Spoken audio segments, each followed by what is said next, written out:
Assalamualaikum warahmatullahi wabarakatuh. Apa kabar semuanya? Semoga dalam keadaan sehat semua ya, sehingga kita dapat semangat dalam pembelajaran kali ini. Kami kelompok 1 yang beranggotakan Agustiadi, Hadi Novian Salis, dan Narti Cikita Dewi dalam mata kuliah Konsep Dasar Pengembangan Kurikulum. Di sini kami akan menjelaskan bagaimana prinsip relevansi dalam pengembangan kurikulum. Selanjutnya, poin-poin yang akan kami sampaikan dalam diskusi kali ini mencakup arti prinsip relevansi, lalu implementasi prinsip relevansi, serta prinsip relevansi kurikulum di salah satu sekolah.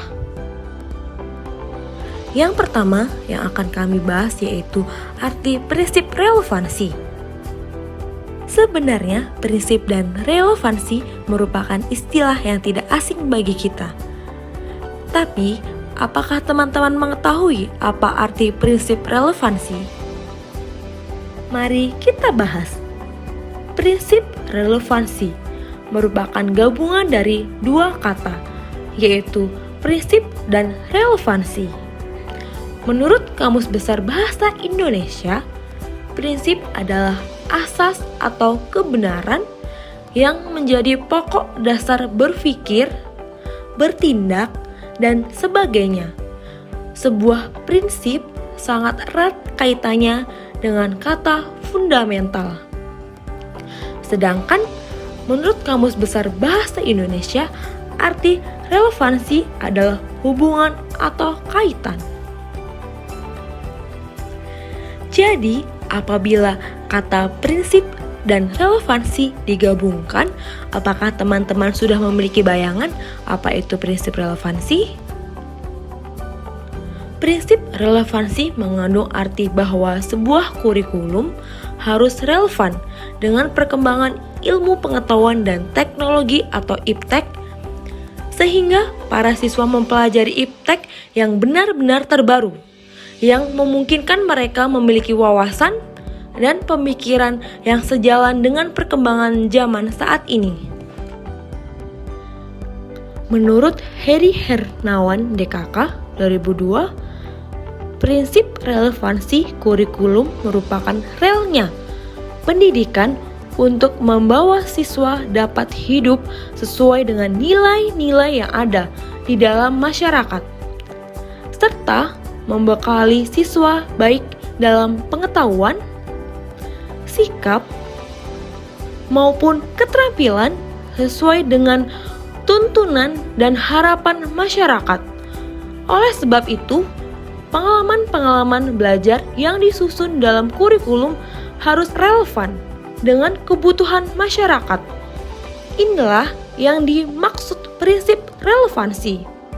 Lalu, ada dua macam relevansi, yaitu relevansi internal dan relevansi eksternal. Mari kita bahas yang relevansi internal. Relevansi internal adalah setiap kurikulum harus memiliki keserasian antara komponen-komponennya, yaitu serasi antara tujuan yang harus dicapai, isi, materi, dan pengalaman belajar yang harus dimiliki siswa, strategi atau metode yang digunakan, serta alat penilaian untuk melihat ketercapaian tujuan. Sedangkan relevansi internal ini menunjukkan kebutuhan suatu kurikulum. Prinsip relevansi artinya prinsip kesesuaian. Prinsip ini ada dua jenis, yaitu relevansi eksternal dan relevansi internal. Lalu, maksud dari relevansi eksternal yaitu kurikulum harus sesuai dengan tuntutan masyarakat yang ada pada masa kini maupun kebutuhan yang diprediksi pada masa yang akan datang. Nah, sekarang teman-teman paham kan apa itu arti prinsip relevansi? Mari kita lanjut. Selanjutnya yang akan kita bahas adalah implementasi prinsip relevansi. Apakah kira-kira teman-teman sudah terbayang apa implementasi prinsip relevansi itu? Nah, sekarang kita bahas bersama-sama. Sebagai contoh, perkembangan kurikulum yang mempertimbangkan relevansi dalam pengembangannya adalah kurikulum 2013 yang berubah menjadi kurikulum merdeka sesuai kebutuhan relevan dalam perkembangan zaman lalu kemudian berubah hingga sekarang menjadi kurikulum merdeka.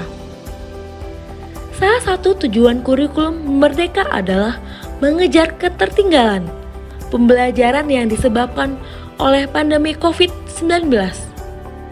Kurikulum ini dibuat dengan tujuan agar pendidikan di Indonesia bisa seperti di negara maju, yang mana siswa diberi kebebasan dalam memilih apa yang diminatinya dalam pembelajaran, tapi tetap berlandaskan nilai-nilai Pancasila. Nah, teman-teman, kita sampai di pembahasan terakhir nih, yaitu merumuskan prinsip kurikulum yang ada di salah satu sekolah. Yang kami ambil yaitu di SMK Muhammadiyah 2 Metro. Prinsip relevansi diterapkan berdasarkan standar industri yang ada di Dudika, seperti alat-alat praktik dan pendukungnya pada program keahlian teknik mesin menggunakan mesin-mesin terbaru, tepatnya untuk alat CNC, 3D printer, milling, dan las yang modern, serta menggunakan aplikasi menggambar untuk membuat sketsa produk yang lebih terkini. Begitu juga di program keahlian lainnya, mengupgrade sumber belajar dan media ajarnya sesuai dengan perkembangan yang ada di era ini. Nah, sekarang teman-teman sudah paham kan apa itu arti prinsip relevansi, implementasi prinsip relevansi, dan apa itu rumusan prinsip relevansi pada salah satu sekolah. Terima kasih atas waktunya dan perhatiannya. Kami akhiri. Wassalamualaikum warahmatullahi wabarakatuh. Sampai jumpa.